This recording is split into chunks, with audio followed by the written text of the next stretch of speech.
I know some people are going to be slightly offended by this. I have never seen pop culture this divided. Justin Bieber has broken the internet yet again. We need to unpack this. Everyone's talking about his Coachella set. Literally, the opinion, I don't know what yours is so divided right now between this is the best thing I've ever seen to how dare he get paid this amount of money. Like, the reactions are that strong. A couple of days have passed now. I don't know about you, but I've had a moment to like dissect, understand it all, like read about it. And I feel like we need to fully unpack both sides of the story here. I'm not sure what you're going to think of my opinion. Don't forget to like, subscribe if you love music and pop culture just as much as I do. We do this each week with the biggest headlines in pop music right now. Welcome to Press Play. Coachella 2026. I mean, I don't know about you, but I'm reading so much online like, oh, it's just become a festival for influencers. It's always been that way. Like, it's always been that way, from Kylie Jenner's private jet to every single influencer, you know, from around the world. Like, I'm based in the UK, all of the big like Love Island stars, they all go. It's always been that type of festival. I mean, I'm 26, so perhaps maybe for the last like 5 or 6 years at least, like it is an influencer festival. And I must admit, this is the first year that I actually feel more grateful for watching it from home rather than being there.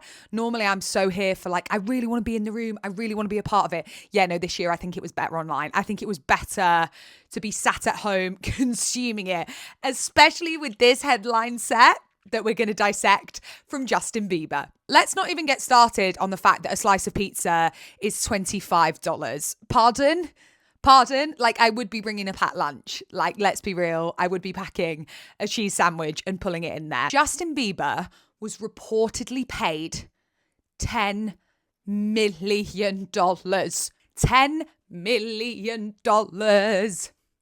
Like, what? Also, from an industry perspective, I think I've mentioned before, especially if you hang out with me each week or if you're based in the UK, I'm a radio presenter, and most people tend to have like managers that do all the back and forth, like all the chat, right? He has no manager.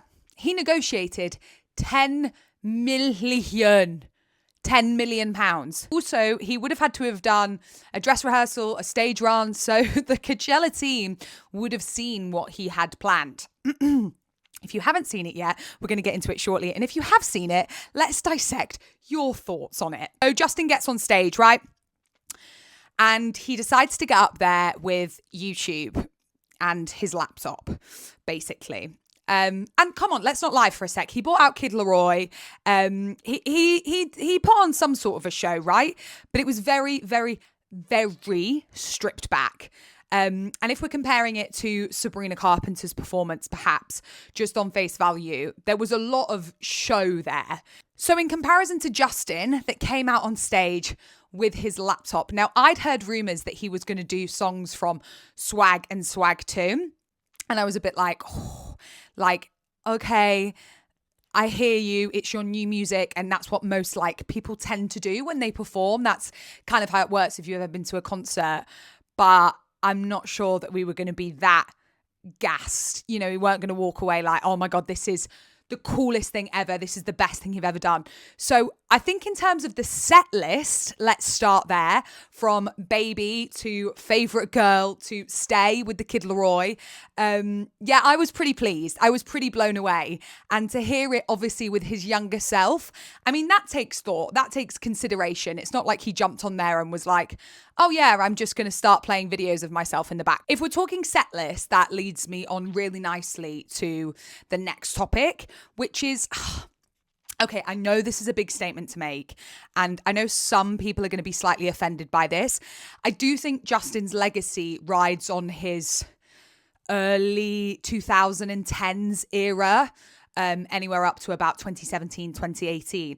I think that's when Justin musically was living his best life, when he was kind of creating banger after banger, when he was that artist that could put out anything that we would all be there. So in terms of swag, when he dropped not one, but 2 albums last year, and there were a couple of songs, Daisies, that did really well. Generally, it probably wasn't that well received. In terms of artistry, yes, it would have been, but in terms of Justin Bieber, it wasn't the most exciting era of his artistry career. The parts that were, like I said, the early 2010s, where he literally was delivering banger after banger, and we were all so invested in One Less Lonely Girl. Do you remember the tour? Do you remember the tour? I remember the tour. I never went, but I was desperate to be the One Less Lonely Girl. So for him to come on stage at Coachella and not do Swag and Swag 2, personally, I felt like thankful for that. I, as a consumer, was like, thank you for bringing us songs that we really do know and love, sprinkled in with songs that we should get to know more, because I felt like my spark was reunited for Justin.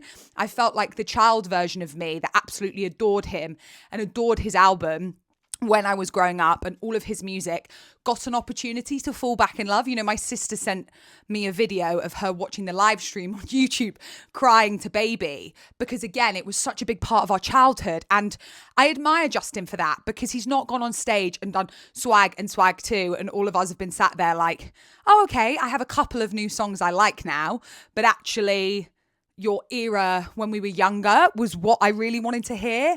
So I appreciate that about him, because I do think that I thought he was just going to go with what he wanted, because sometimes, because he lives in the public eye, he can come across like he just does what he wants. Fair play. Fair play. But as a consumer, I was like, oh, this is really fun. Like, I'm really enjoying singing My Favorite Girl, which I think is the most underrated Justin Bieber song. On that note, quick thought. What do you think is the most underrated Justin Bieber song? Comment below, let me know. I need to know, either now or back to 2010s. Should Justin Bieber have been the headliner? Let's be honest, he probably wouldn't have done it without it. I do think Karol G completely stole Coachella.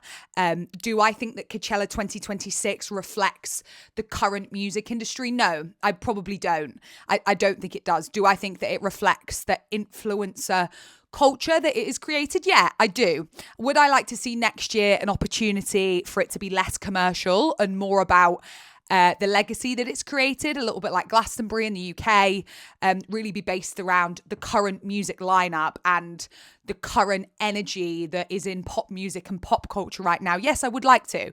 In summary, what do you think of Justin Bieber's Coachella performance, and which side are you on? Facts. Women have to work harder than men.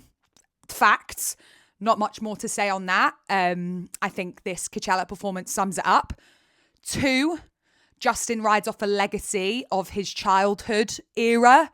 And for him to come on stage and do that, for me, that was a performance worth watching. 3, personally, I think I am so pleased I did not pay a ridiculous amount of money to physically be there.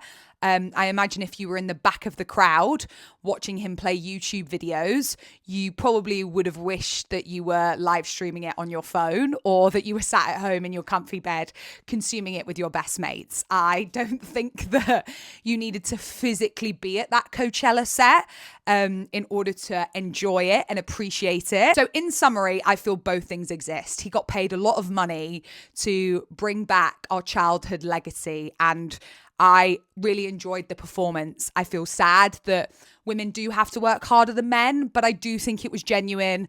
I do think it was very authentic to Justin. I think thought had gone into it in a different way. I feel both things exist.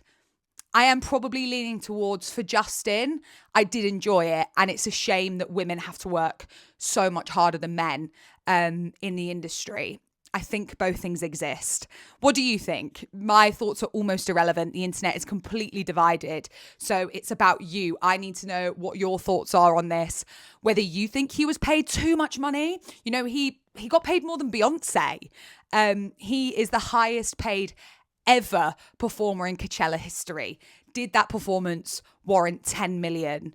Do you agree with my thoughts? Do you agree with the internet? This series wouldn't exist without you. Let me know in the comments below. Press Play is back next week. Can't wait to see them.